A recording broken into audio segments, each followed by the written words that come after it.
Hello everyone, मैं नेहा और आज के वीडियो में हम पढ़ेंगे क्लास 8 के मैथ्स में chapter number 9 algebraic expressions and identities. तो स्टार्ट करते हैं हम लोग सबसे पहले कुछ बेसिक टर्म्स के साथ, लाइक अलजेब्रिक एक्सप्रेशंस क्या होते हैं। पहली बात, अलजेब्रा क्या होता है, ठीक है। सो हम लोग स्टार्ट करते हैं with the term algebra,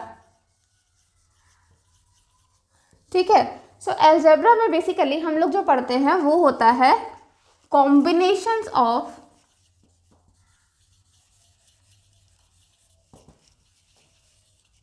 numbers and alphabets। Basically ये वो सब्जेक्ट है मैथ्स का, वो पार्ट है जिसमें हम लोग एक अल्फ़ाबेट्स का कुछ सेट होता है और कुछ नंबर्स होते हैं। ओके, ऐसे बोलने से काम नहीं चलेगा। यहाँ पर जो हम लोग नंबर्स बोलते हैं, नंबर्स जो होता है इसको हम लोग कहते हैं कॉन्स्टेंट्स, ठीक है। जो नंबर्स हैं वो होंगे कॉन्स्टेंट्स, ठीक है। और जो अल्फ़ाबेट्स होंगे वो हमारे होंगे वेरिएबल्स, ठीक है। सो बेसिकली जब हम लोग बात कर रहे हैं अलजेब्रा का, तो ये ऐसा मैथ्स का ब्रांच है जो डील करता है कांस्टेंट एंड वेरिएबल्स के साथ, ठीक है। कांस्टेंट्स एंड वेरिएबल्स के साथ, कांस्टेंट्स को हम लोग सिंपल बोल सकते हैं नंबर और वेरिएबल्स को बोल सकते हैं अल्फ़ाबेट्स। अच्छा, लेकिन अल्फ़ाबेट्स क्यों ले रहे हैं? तो मैथ्स है, मैथ्स में तो हम लोग नंबर्स पढ़ते हैं ना, राइट। तो जब हम लोग वेरिएबल्स पढ़ते हैं तो वेरिएबल्स भी हम लोग एक नंबर को ही डिनोट करते हैं। एक वेरिएबल भी एक नंबर के बराबर ही होता है, लेकिन यहाँ पे डिफरेंस सिर्फ इतना होता है कि कांस्टेंट का नंबर हमें पता होता है कि ये है, मतलब यही होगा। लाइक 4 है तो हम काउंट कर सकते हैं 1 2 3 4। इसका हमें नंबर मतलब नंबर सिस्टम जो होता है, नंबर लाइन होता है, उसमें हमको इसका पोजीशन एकदम डेफिनेटली पता होता है कि यही इसका पोजीशन है। वो होता है आपका कांस्टेंट, जिसका आपको कांस्टेंट मतलब जो आपको पता है कि ये यही है।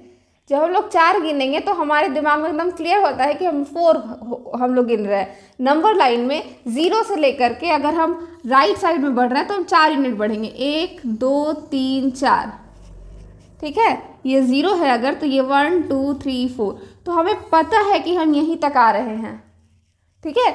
सो ये हो गया हमारा कॉन्स्टेंट्स, ठीक है। तो कॉन्स्टेंट्स में जैसे आप एग्जांपल ले लो, -2 हो गया, -1 हो गया। माइनस हो सकता है, रेशनल नंबर्स हो सकता है, इरेशनल नंबर्स भी हो सकता है, वो भी आपका कॉन्स्टेंट्स में ही आएगा, ठीक है। But irrational numbers, rational numbers, ये सब आपको आगे, मतलब इरेशनल नंबर्स आपको आगे पढ़ना होगा, बट रेशनल नंबर्स ही अभी तक हम लोग देखेंगे। तो माइनस प्लस कुछ भी हो सकता है कॉन्स्टेंट्स, बट कॉन्स्टेंट का एक वैल्यू फिक्स्ड है, एक गिवन है, सो दैट इज कॉन्स्टेंट, ठीक है। तो -2 हो गया, -1 हो गया, 5 हो गया, 18 हो गया, 100 हो गया, ये सारा आपका कॉन्स्टेंट्स है, ठीक है। अच्छा, इसमें तो कोई भी हमने डिसिमल नहीं लिया, -½ हो गया, 5/18 हो गया, ठीक है। इस तरह से जितना आप एग्जाम्पल्स हो सकते हो सारा का सारा कॉन्स्टेंट है, ठीक है। वेरिएबल क्या होता है? Variable like I said alphabets होता है। तो अल्फ़ाबेट्स जैसे कि हो गया ABCX, X², Y, Z³, ठीक है। ऐसा कोई भी अल्फ़ाबेट्स जिसका कॉम्बिनेशन हो गया तो वो हो गया आपका वेरिएबल्स। ओके, तो वेरिएबल्स क्या होता है? वेरिएबल जो टर्म होता है यही बताता है जिसका वैल्यू अलग हो, ठीक है। आप अभी हम बोल रहे हैं एक कंडीशन देंगे, उसमें x का वैल्यू 1 हो जाएगा। दूसरा कंडीशन देंगे, x का वैल्यू 5 हो सकता है। तीसरा कंडीशन देंगे, x का वैल्यू 100 हो सकता है। सो जब भी किसी एंटिटी का वैल्यू हमें चेंज होता हुआ दिखेगा, एक सिचुएशन में अलग होगा, दूसरे सिचुएशन में अलग होगा। सो सिचुएशन के हिसाब से जब किसी एंटिटी का वैल्यू चेंज होता हुआ दिखेगा तो उस एंटिटी को हम वेरिएबल कहेंगे, ठीक है। सो वेरिएबल क्या है? जो कि चेंज होता रहे, ठीक है। और कांस्टेंट क्या है? जो कि फिक्स रहे। तो ये दोनों का जो कॉम्बिनेशन होता है उन दोनों को हम कहते हैं एक्सप्रेशंस, ठीक है। So basically algebraic expressions is equal to constants plus variables, ठीक है। तो अब इसमें आप एग्जांपल ले सकते हो, लाइक आप कोई भी वेरिएबल सोचो, ठीक है। x -1 आपका एक्सप्रेशन है, 5x -3 एक्सप्रेशन है, x³ + 5 एक्सप्रेशन है, x³/2 -8 एक्सप्रेशन है। तो ऐसा कोई भी टर्म आपको जो चेंज होता हुआ दिखेगा, ये मतलब इन दोनों कॉम्बिनेशन से मिलेगा, कांस्टेंट और वेरिएबल्स के कॉम्बिनेशन से मिलेगा, ये सारे को हम लोग कहेंगे एल्जेब्रिक एक्सप्रेशंस। ठीक है, ओके। तो अब हमने कहा कि एल्जेब्रिक एक्सप्रेशंस जो होते हैं वो कांस्टेंट्स प्लस वेरिएबल्स होते हैं। ठीक है, but constants plus variable, but ये एग्जैक्टली कहना गलत होगा। ठीक है, अगर सिर्फ एक वेरिएबल है, लाइक लेट्स से 5x, ये आपका वेरिएबल है, तो क्या ये एल्जेब्रिक एक्सप्रेशन नहीं है? तो ये भी एल्जेब्रिक एक्सप्रेशन है, क्योंकि यहाँ पे 5x + 0 है। ठीक है, ठीक है, सो ये भी एक एल्जेब्रिक एक्सप्रेशन है। अब ये जब एक एल्जेब्रिक एक्सप्रेशन है, ठीक है, इसमें ज़रूरी नहीं है कि आपका कांस्टेंट का टर्म होगा ही। ठीक है, आपका कांस्टेंट टर्म होगा ही, ये चीज़ गिवन मतलब ज़रूरी नहीं है। अगर x है तो ये भी एक एल्जेब्रिक एक्सप्रेशन हो सकता है। ठीक है, सो हमने कांस्टेंट्स के बारे में तो हम लोग सारा मैथमेटिक्स हमने पढ़ रखा है। वेरिएबल्स क्या होता है पहले ये देखते हैं। ठीक है, सो वेरिएबल्स कुछ भी है, जैसे a है, b है, c है, d है, x है, y है, z है, m है, n है, o है, ये सारा वेरिएबल्स है। जिसका भी वैल्यू वैरी कर सकता है वो सारा हमारे लिए वेरिएबल है। ठीक है, सो ये सारा हमारा वेरिएबल्स है। अब क्या हम इनको प्लस माइनस मल्टीप्लाई डिवाइड कर सकते हैं? तो हाँ, कर सकते हैं, लेकिन कुछ बेसिक टर्म्स आता है। लाइक रूल नंबर 1 होता है। ठीक है, इसको हम लोग कहेंगे एडिशन और सब्ट्रैक्शन के लिए, एडिशन और सब्ट्रैक्शन के लिए ये होगा। ठीक है, क्या होगा एडिशन और सब्ट्रैक्शन के लिए? जब भी आपका वेरिएबल एक जैसा होगा, when variables are similar to each other, यहाँ पे हम ब्रैकेट में लिख सकते हैं like terms,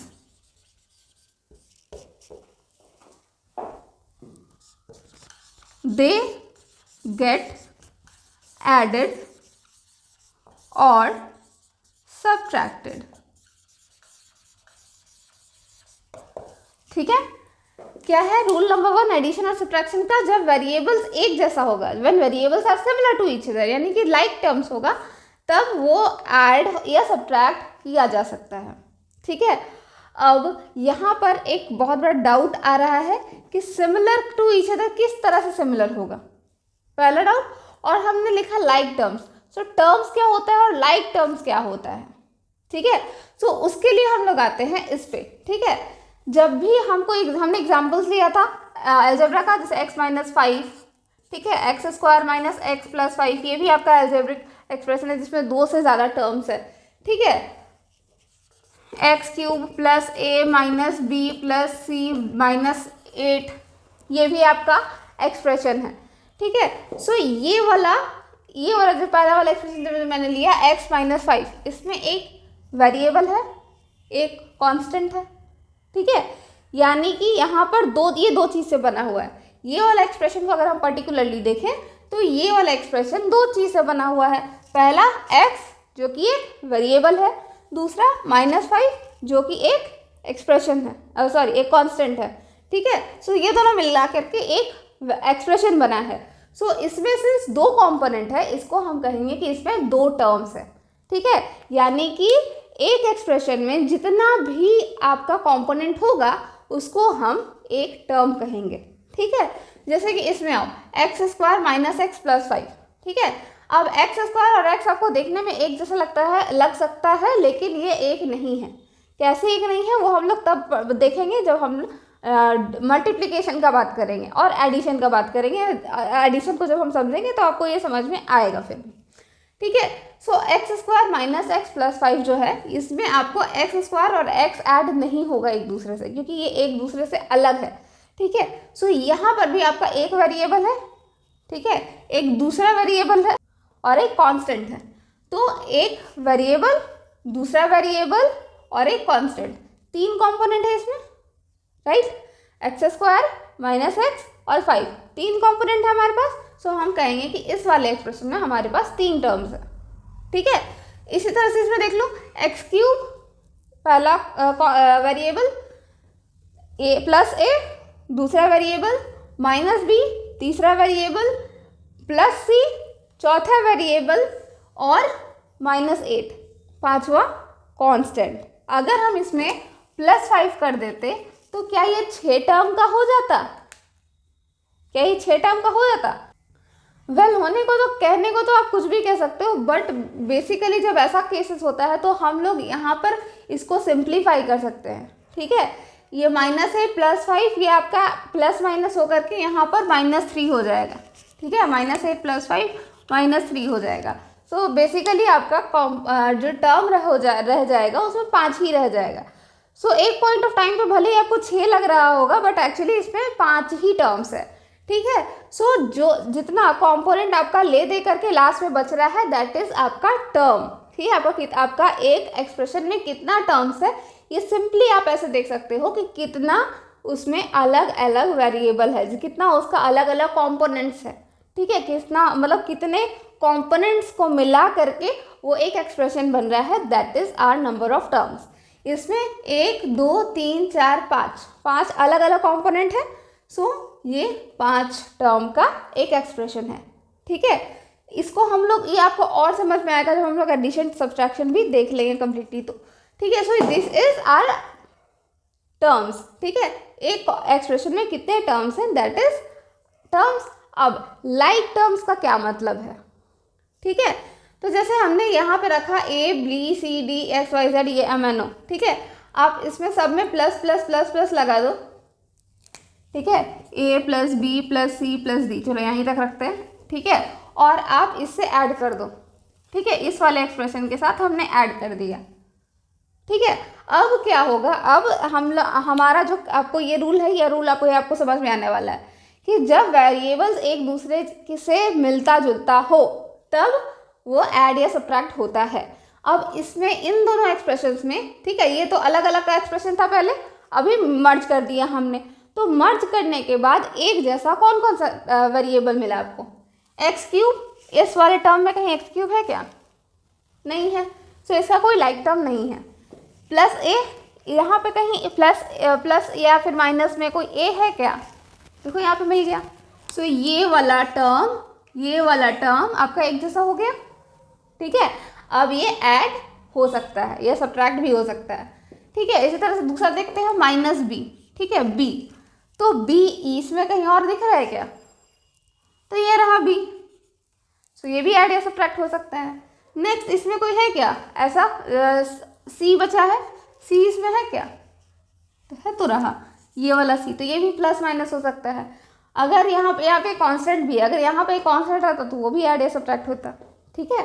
सो कोई भी जब एक जैसा दिखने वाला टर्म्स हो, a हो b हो, इस तरह से कोई भी टर्म हो, अगर मान लो यहाँ पे -2b हम लगाते तो क्या ये वाला b और ये वाला b अलग अलग हो जाता? नहीं।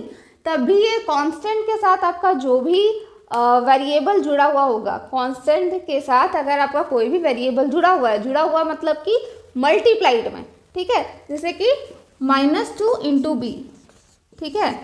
कांस्टेंट के साथ जब भी आपका वेरिएबल मल्टीप्लाई होगा, ये एक्चुअली आपका रूल 2 में आएगा, ठीक है। तो इस पर हम लोग थोड़ा देर बाद में बात करते हैं, ठीक है। लेकिन आप बस इतना समझो कि अगर यहाँ पे -2b लिखा हुआ रहता और यहाँ पर b रहता तो भी ये लाइक टर्म्स में ही आता, क्योंकि दोनों का वेरिएबल टर्म सेम है जो कि b है, ठीक है। सो x³ + a - b + c - 3 + a + b + c + d, इसमें आपका a ऐड हो जाएगा, b और b सब्ट्रैक्ट हो जाएगा, c और c ऐड हो जाएगा। तो इसका आपका आंसर आ जाएगा, हम यहाँ पे फिर से लिखते हैं, x³ + a - b + c - 3 + a + b + c + d। जब ये करेंगे तो क्या होगा, इसमें लाइक टर्म्स एक साथ आ जाएगा, x³ + a, उसका वाला a को इसके साथ ले आते हैं, +a माइनस बी, ठीक है, इसका वाला बी को यहाँ ले आते हैं प्लस बी, सी, इसका वाला सी को यहाँ ले आते हैं प्लस सी। और हमेशा पर हम लोग जब भी एक्सप्रेशन लिखेंगे हम लोग कोशिश करेंगे ये कि वेरिएबल एक जगह रहे, कांस्टेंट दूसरी जगह रहे। सो सारा वेरिएबल्स को हम एक साथ पहले लिख लेंगे, फिर हम लोग कॉन्स्टेंट्स को लास्ट में लेके जाएंगे, ठीक है। सो ये वाला माइनस में हम लोग लास्ट में करते हैं, इस वाले डी को हम लोग पहले लिख लेते हैं प्लस डी माइनस 3, ठीक है। अब देखो ये एक जैसा है, ये एक जैसा है, ये एक जैसा है, इन लोग को ऐड या सब्ट्रैक्ट कर देंगे। अब ऐड या सब्ट्रैक्ट करने का क्या तरीका है, तो ए है, आप दो तरीके से इसको समझो, ए प्लस ए, इसको क्या कैसे करेंगे हम, 1 + 1 समझेंगे, ए को 1 समझेंगे, बी को 1 समझेंगे, इस वाले ए को 1 समझेंगे, इस वाले ए को 1 समझेंगे, तो 1 + 1 2, ठीक है।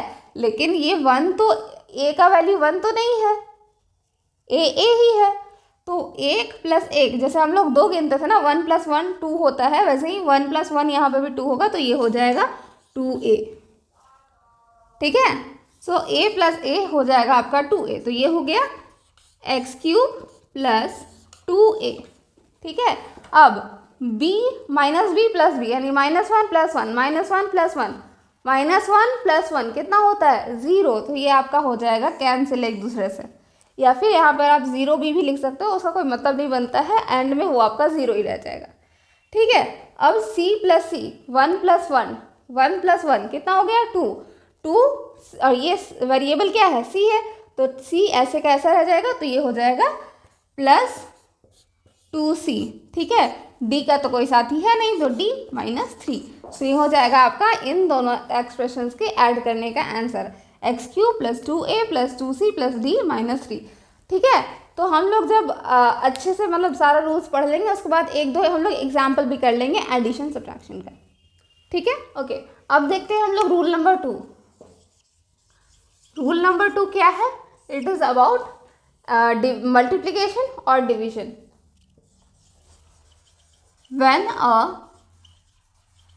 Constant is multiplied / divided with a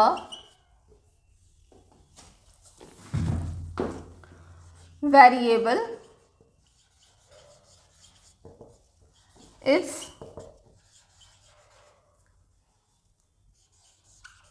coefficient is only multiplied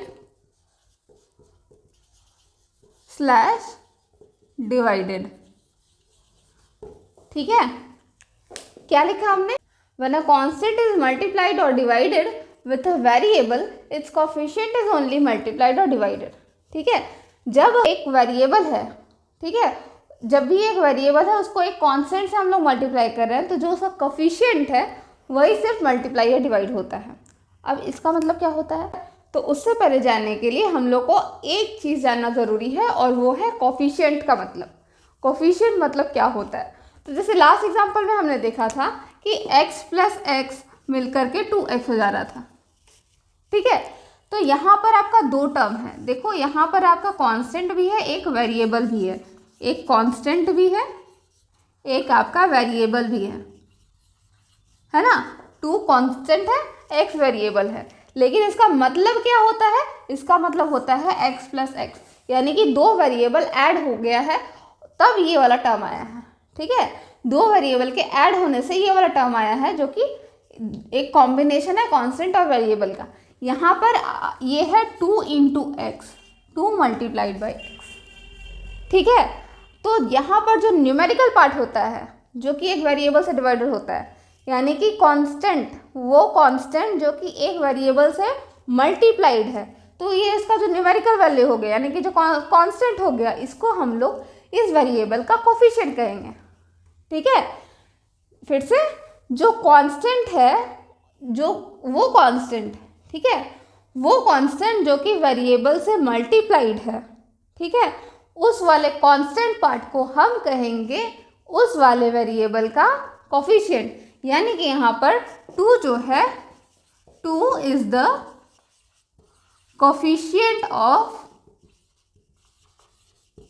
x, ठीक है। 2 जो है ये x का कोफिशिएंट है। क्यों?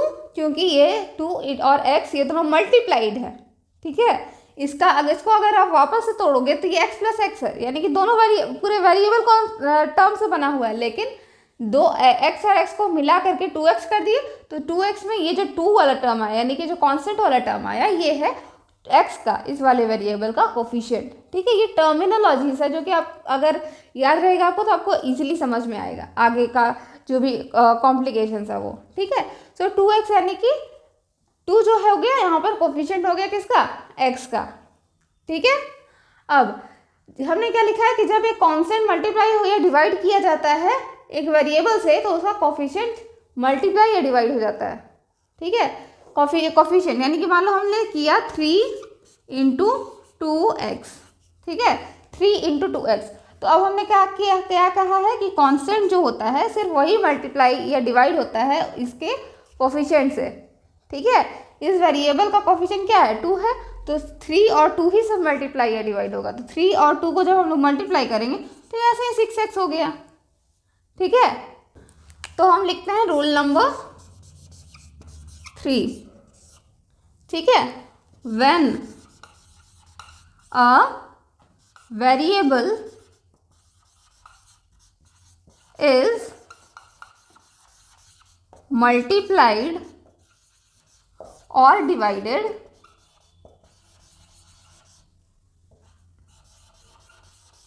with a variable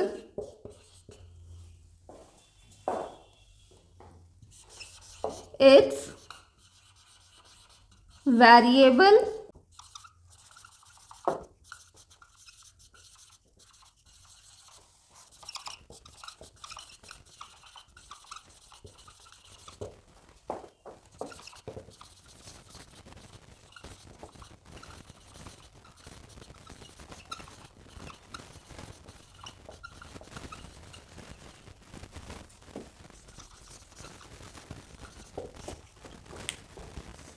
ठीक है।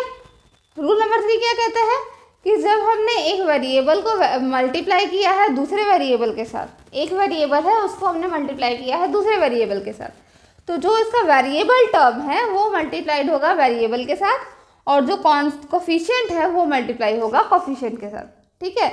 इसका एक एग्जाम्पल लेते हैं।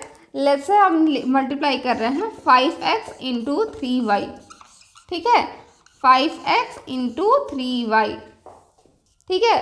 यहाँ पर इस वेरिएबल का कोफिशिएंट क्या है? 5। इस वाले वेरिएबल का कोफिशिएंट क्या है? 3। तो 5 और 3 आपस में मल्टीप्लाई हो जाएगा, तो 5 और 3 मल्टीप्लाई होकर क्या हो जाएगा? 15, ठीक है। यहाँ तक क्लियर है? कोफिशिएंट के साथ मल्टीप्लाई हो गया 15, वेरिएबल के साथ मल्टीप्लाई हो जाएगा, ऐसे ही लिखा जाएगा। तो x y के साथ मल्टीप्लाई हुआ तो ये एक्स वाई हो जाएगा, ठीक है। फिर 5x into 3y, coefficient multiply हुआ, 5 इंटू 3 15, वेरिएबल मल्टीप्लाई हुआ, x into y x y, ठीक है। अब अगर इसको डिवाइड कर रहे होते तो 5x डिवाइडेड बाई 3y, तो क्या होता? 5 डिवाइडेड बाई 3 कितना होता है? 5/3, यही तो होता है। और x डिवाइडेड बाई वाई क्या होगा? x बाई वाई, सो ये हो जाएगा 5x बाई 3y, ठीक है, समझ आया? इस तरह से। बट ऐसा टर्म्स आपको इस वाले क्लास में शायद ही पढ़ना होगा, ठीक है। सो ये है 5x into 3y 15xy, 5x divided by 3y 5x by 3y। इस तरह से हम लोग यूजुअली मल्टीप्लाई या डिवाइड करते हैं। अब यहाँ पर तो अलग अलग टर्म्स था, अनलाइक टर्म्स था, है ना, अनलाइक टर्म्स था। अब अगर लाइक टर्म्स होता, like let's say 15x multiplied by 2x, क्या होता है? 15x मल्टीप्लाइड बाई 2x, तो 15 इंटू 2 हो जाता 30, ठीक है, यहाँ तक ठीक है। कोफिशिएंट मल्टीप्लाई हो गया, 15x इंटू 2x हो गया 30x, 15x इंटू 2x, तो 15 इंटू 2 हो गया 30, और x इंटू एक्स कितना हो जाएगा? x इंटू एक्स, तो x इंटू एक्स ही रह जाएगा, लेकिन x का पावर 1 है, वाई एक्स दूसरा एक्स का पावर 1 है, तो जब x इंटू एक्स यानी 2 इंटू 2 लिखते हैं तो 2 का स्क्वायर हो जाता है, 4 इंटू 4 लिखते हैं 4 का स्क्वायर हो जाता है, इस तरह से x इंटू एक्स लिखेंगे x का स्क्वायर हो जाएगा। ठीक है, ये हमने स्क्वायर रूट में पढ़ रखा है। ठीक है, उसी तरह से x square into x cube हो जाता है, x cube into x to the power 4 हो जाएगा, तो पावर बढ़ता चला जाता है। ठीक है, सो एक्स इंटू एक्स यहाँ पर हो जाएगा एक्स स्क्वायर, पावर बढ़ गया। ठीक है, एक्स स्क्वायर। अच्छा, यहाँ तक तो ठीक है। मान लो ये एक्स स्क्वायर हो गया, 15x स्क्वायर इंटू 2x, अब क्या होगा, तो एक्स स्क्वायर इंटू एक्स दोनों का पावर ऐड हो जाएगा। ठीक है, 2 + 1 यहाँ हो जाएगा फिर एक्स क्यूब। ठीक है, अब मान लो 15x square into 2x cube, अब क्या होगा, ठीक है, तो 15 इंटू 30 वही रहेगा, लेकिन x square into x cube दोनों का पावर ऐड हो जाता है। हमेशा आप ध्यान रखना जब एक जैसा टर्म्स होता है, ठीक है, ये बेस 1 है, एक्स 1 है, तो इन दोनों का पावर ऐड हो जाएगा, एक्स स्क्वायर एक्स क्यूब, तो 2 + 3 मिला करके यहाँ पर पावर हो जाएगा 5, सो यहाँ हो जाएगा 30 टू द एक्स पावर 5, तो इसका स्क्वायर हो जाएगा, इन दोनों को मल्टीप्लाई करने पे आ जाएगा 30x पावर 5।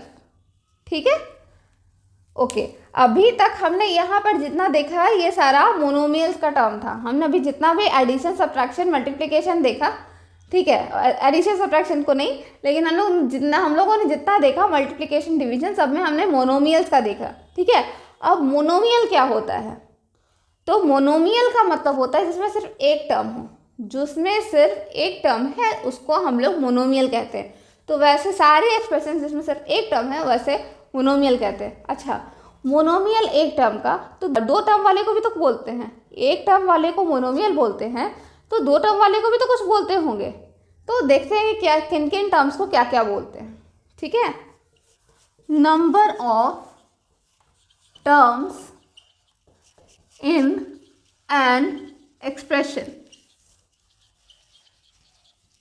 ठीक है, एक एक्सप्रेशन में कितने टर्म्स होते हैं इसके बेसिस पे हम लोग एक्सप्रेशंस को क्लासिफाई करते हैं। ठीक है, सो इसके बेसिस पे क्लासिफाई करने पे हमें मिला है मोनोमियल। ठीक है, मोनोमियल, मोनो मीन 1। ठीक है, तो एक टर्म वाले को हम लोग मोनोमियल कहेंगे, जैसे कि 2x 5a 15x स्क्वायर, ठीक है, 39x क्यूब, ये सारे के सारे मोनोमियल हैं। ठीक है, देन क्या आता है, नेक्स्ट आता है बाइनोमियल।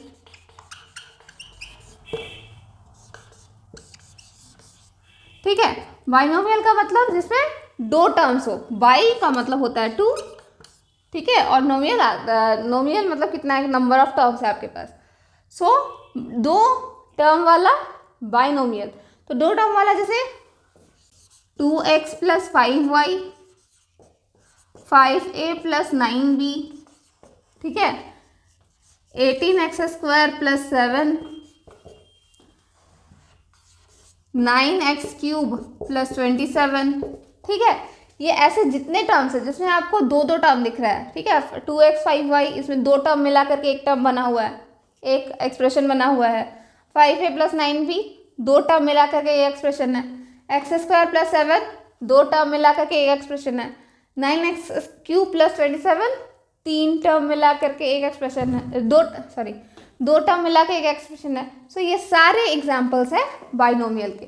ठीक है, अब इसी तरह से 3 हो गया, तो 3 होता है ट्राई और नोमियल। सो ट्राइनोमियल होते हैं जिनमें 3 टर्म्स हो। ठीक है, तो 3 टर्म्स वाला जैसे कि इसी में आप ऐड कर दो 2x + 5y + 4, ये हो गया आपका 3 टर्म वाला यानी ट्राइनोमियल। ठीक है, 12x स्क्वायर + 5x + 7 क्या है, ट्राइनोमियल है। 15y क्यूब + 14a + 7x क्या है, ये भी आपका ट्राइनोमियल ही है। ठीक है, देखो सब में अलग अलग टर्म्स है। ठीक है, अलग अलग टर्म्स है, मतलब एक टर्म दूसरे टर्म से ऐड नहीं होने वाला है। और ऐसा एक्सप्रेशन जिसमें 3 टर्म्स हो, ठीक है, इसको हम लोग ट्राइनोमियल कहते हैं। ठीक है, और एक वर्ड आपको यूजुअली देखने को मिलेगा वो होता है पॉलिनोमियल। ठीक है, तो पॉली का मतलब होता है मेनी, तो जिसमें मेनी टर्म्स हैं वो आपका पॉलिनोमियल है। ठीक है, तो पॉलिनोमियल में आपका ये तीनों ही आ जाता है, मोनोमियल, बाइनोमियल, ट्राइनोमियल। इसके आगे वाला भी 5 टर्म्स है, 10 टर्म्स है, सारा का सारा आपका पॉलिनोमियल में आएगा।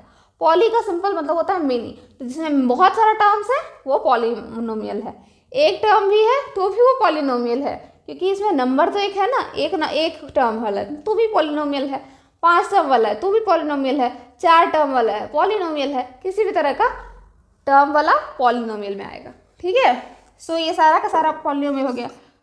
सो आपका 2x + 5y + 9 पॉलिनोमियल है, 2x पॉलिनोमियल है, 15x² + 5x पॉलिनोमियल है, 15x² + 5x + 5y + 9a - 9a² + 27 ये भी आपका पॉलिनोमियल है। जितना भी टर्म वाला हो सारा आपका पॉलिनोमियल की कैटेगरी में आएगा। ठीक है, अब हम लोग देख लेते हैं कि एक पॉलिनोमियल का एडिशन या सब्ट्रैक्शन कैसे करते हैं। ठीक है, ओके, सो अब हम लेते हैं एक एग्जांपल। ये हमारे पास ये 2 टर्म्स है, मतलब ये 2 एक्सप्रेशंस है। ठीक है, ये 2 एक्सप्रेशंस है, इनको ऐड और सब्ट्रैक्ट करके देखते हैं। ठीक है, एक्सप्रेशन क्या है, 7x² - 4xy + 8y² + 5x - 3y पहला एक्सप्रेशन। दूसरा एक्सप्रेशन है 5x² - 4y² + 6y - 3। सबसे इजी तरीका क्या है, सबसे इजी तरीका ये है कि आप एक एक्सप्रेशन को पहले लिख लो। ठीक है, जो भी हो, 7x² - 4xy + 8y² + 5x - 3y। ठीक है, ये है। अब इसमें आप दूसरे वाले टर्म को ऐड कर दो। ऐड करने के लिए आप दूसरे वाले एक्सप्रेशन को कैसे लिखोगे वो ध्यान में रखना। लाइक टर्म्स को आप एक साथ लिखोगे। ठीक है, और जो दूसरे एक्सप्रेशन में है ही नहीं या पहले एक्सप्रेशन में है ही नहीं उसको अलग लिखेंगे। जैसे 5x² किसके साथ, इसमें लाइक टर्म्स किसके साथ है, x² वाला कौन सा टर्म है। ठीक है, पहला टर्म है, इस एक्सप्रेशन का पहला टर्म है 5x², तो 5x² के जैसा लाइक टर्म इसमें कोई दिख रहा है, हाँ ये है 7x², तो इसके नीचे हम लिख देंगे 5x²। 5x²। ठीक है, लिखा। दूसरा है 4y² - 4y²। ठीक है, अब इसमें कहीं y² दिख रहा है क्या, यहाँ है y², तो इसके हम लोग नीचे लिखेंगे -4y²। ठीक है, फिर है +6y। 6y जैसा दिख रहा है कुछ, ये रहा। ठीक है, तो इसके नीचे हम लोग लिखेंगे +6y। ठीक है, और -3। अब -3 जैसे इसमें कोई टर्म है नहीं है, तो इसको हम लिखेंगे अलग। ठीक है, ये है तरीका, आप लिखेंगे ऐसे ऐड करने के लिए। आप लिखेंगे जैसे हम लोग लिखते हैं ना 5 + 2, तो एक जैसा टर्म्स है इसलिए हम लोग एक के नीचे एक लिख दिए। 5x, यहीं अगर 5x + 2 रहा तो 5x + 2 ऐसे लिखेंगे। ठीक है, सो इसी तरह से है कि हम लाइक टर्म्स को एक साथ लिखेंगे और जो अनलाइक टर्म्स है उसको दूर में लिखेंगे। ठीक है, अब इनको ऐड करना है तो सिंपली ऐसे ही ऐड कर देंगे। 7 + 5 कितना होता है, 12x²। ठीक है, एक्स वाई के नीचे कुछ नहीं है तो -4xy। ठीक है, अब 8 - 4 +4 हो गया, +4y²। ठीक है, 5x के नीचे कुछ नहीं है तो ये ऐसे ही रह जाएगा +5x। -3y + 6y कितना हो गया, +3y, तो ये हो जाएगा +3y। और -3 ऐसे कैसे ही निकल जाएगा -3। ठीक है, सो इस तरह से आप ऐड करेंगे। ठीक है, अगर आप सबको सब्ट्रैक्ट करना होगा तो क्या करेंगे, तो सब्ट्रैक्शन में क्या होता है, हम लोग यहाँ माइनस करते हैं। ठीक है, यहाँ पे हम लोग का माइनस का साइन रहता है। अब ये प्लस ये वाला का हम लोग इस वाला जो नीचे वाला जो एक्सप्रेशन है उसी का तो सारा माइनस करते हैं ना। आप जब 8 - 5 लिखते हो तो क्या लिखते हो, बेसिकली 8 और 5 को आप सब्ट्रैक्ट कर रहे हो ना, तो इसका प्लस को आपने माइनस कर दिया, यानी कि नीचे वाले का आप प्लस को भी माइनस कर दे रहे हो, यानी कि साइन चेंज कर देते हो। उसी तरह से आपका यहाँ पर भी होता है कि जब हम लोग माइनस करते हैं ना तो जो नीचे वाला जो टर्म होता है, जैसे ये नीचे वाला जो एक्सप्रेशन है इसका हम लोग साइन चेंज कर देंगे। यहाँ पर देखो 5 का यहाँ पर टर्म मतलब साइन क्या है, प्लस है, तो यहाँ हम लोग कर देंगे माइनस। ठीक है, यहाँ पर माइनस का टर्म है तो इसको हम लोग कर देंगे नीचे में, यहाँ पर लिख देंगे प्लस। ठीक है, यहाँ पर प्लस का टर्म है, लिख देंगे माइनस, यहाँ पर माइनस का टर्म है, लिख देंगे प्लस। ठीक है, अगर आपको ये समझ में नहीं आ रहा तो हम फिर से एक दूसरा तरीके से समझाएंगे। तो 7 - 5 हो गया, यहाँ हो गया आपका 2x²। ठीक है, सो ये हो गया आपका 2x²। अब ये वाले को आप ऐसे कैसे लिख दोगे, सो ये हो गया माइनस का 4xy। ठीक है, अब देखो ये प्लस 8y², यहाँ पर था माइनस, लेकिन इसका साइन चेंज हो गया है प्लस में, तो अब हो गया +8 + 4, तो यानी कि ये हो गया कितना, 12y²। ठीक है, अब ये 5x तो अकेला है, ऐसे कैसे उतर जाएगा, ये हो गया 5x। अब यहाँ था -3y, ये +6y, लेकिन इसका तो वैल्यू चेंज हो गया, इसका चेंज होकर के हो गया माइनस का, तो -3y - 6y कितना हो जाएगा, माइनस का 9y। ठीक है, और यहाँ माइनस का 3 था, लेकिन इसका साइन चेंज हो गया प्लस का, सो हो गया ये प्लस का 3। ठीक है, अब इसको दूसरे तरीके से देखो, दूसरे तरीके से कैसे करते हैं। ठीक है, पहले वाले एक्सप्रेशन को लिख दिए, 7x² - 4xy + 8y² + 5x - 3y, और माइनस कर देते हैं दूसरे वाले एक्सप्रेशन को, 5x² - 4y² + 6y - 3। अब क्या होगा, इस वाले टर्म को तो हम ऐसे ही खोल के रख देंगे, सो ये हो गया 7x² - 4xy + 8y² + 5x - 3y। ठीक है, इस वाले एक्सप्रेशन को खोलते समय हो जाएगा माइनस प्लस का खेल, करते थे ना इंटीजर में, minus plus minus, minus minus plus, वही होगा। अब यहाँ माइनस है, यहाँ प्लस का टर्म है, माइनस प्लस माइनस, सो ये हो जाएगा माइनस का 5x²। ठीक है, माइनस माइनस प्लस हो गया प्लस का 4y², माइनस प्लस माइनस, सो ये हो जाएगा माइनस का 6y, माइनस माइनस प्लस, ये हो जाएगा प्लस का 3। ठीक है, नेक्स्ट स्टेप क्या होगा हमारा, एक जैसा टर्म्स को, यानी कि एक जैसा जो टर्म्स हुआ है, 7x² हो गया, यहाँ 5x² हो गया, इसको एक साथ करेंगे, सो ये हो गया 7x²। ठीक है, इसके जैसा टर्म क्या है, माइनस का 5x², सो ये हो गया माइनस का 5x²। फिर -4xy, इसके जैसा कोई टर्म है नहीं है, फिर आ गया प्लस का 8y², और इधर कोई इसके जैसा टर्म यहाँ आ गया प्लस का 4y², सो हो गया +4y²। ठीक है, प्लस का 5x, सो प्लस का 5x, इसके जैसा कोई टर्म नहीं है, माइनस का 3y, देन यहाँ पर ऐसा कोई -6y, और एंड में ये +3 ऐसे का ऐसा रह जाएगा। ठीक है, सो ये हो जाएगा 7x² - 5x² कितना हो जाएगा, 7 - 5 2, सो ये हो जाएगा 2x²। ठीक है, ये -4xy ऐसे कैसे लिखा जाएगा, देन प्लस का 8y² प्लस का 4y² कितना हो गया, 12 का y², सो ये हो गया +12y²। ठीक है, अब ये 5x ऐसे कैसे लिखा जाएगा, +5x। ठीक है, -3y - 6y कितना हो गया, -9y, सो ये हो गया -9y, एंड देन +3 ऐसे का ऐसे ही लिखा जाएगा। अब देखो ये वाला टर्म और ये वाला टर्म सेम है ना, सो आपका आंसर चेंज नहीं होने वाला है।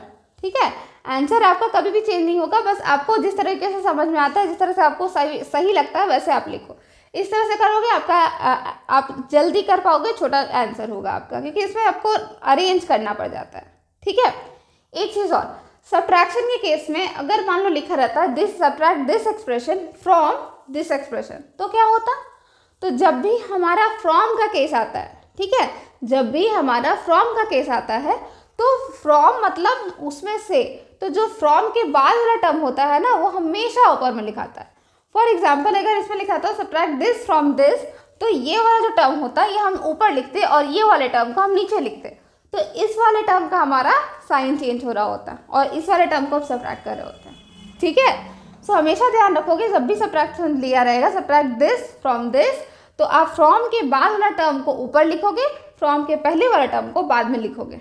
ठीक है, फ्रॉम के पहले वाला टर्म नीचे लिखाएगा, फ्रॉम के बाद वाला टर्म हमेशा ऊपर लिखाएगा। ठीक है।